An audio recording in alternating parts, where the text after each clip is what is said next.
force that we all undergo every day. They control our lives and determine our overall moods and the environment. So today I'll be reading you a couple poems by Charles Bukowski. And if you guys don't know who Charles Bukowski is, he was basically a German-American poet who lived during the World War II era.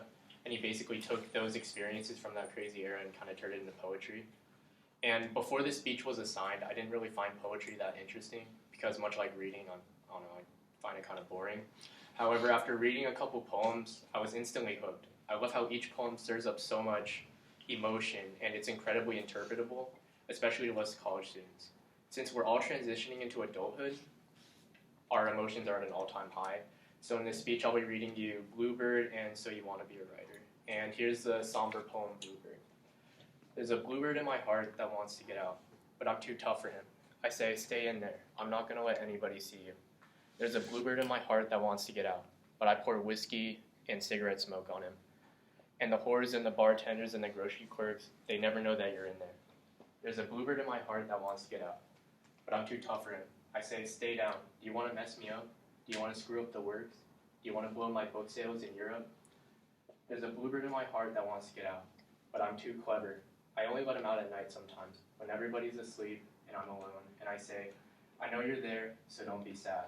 Then I put him back, but he's singing a little in there. I haven't quite let him die. And we sleep together like that with our secret pact, and it's nice enough to make a man weep, but I don't. Do you?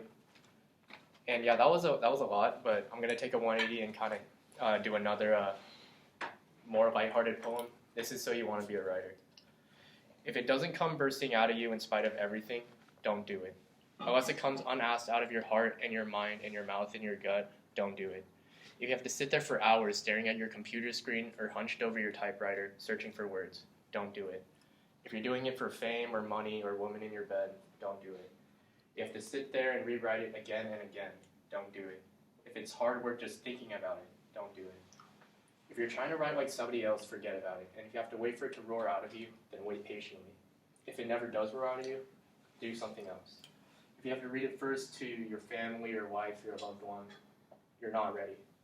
Don't be like so many writers. Don't be like so many thousands of people who call themselves writers. Don't be dull and boring and pretentious.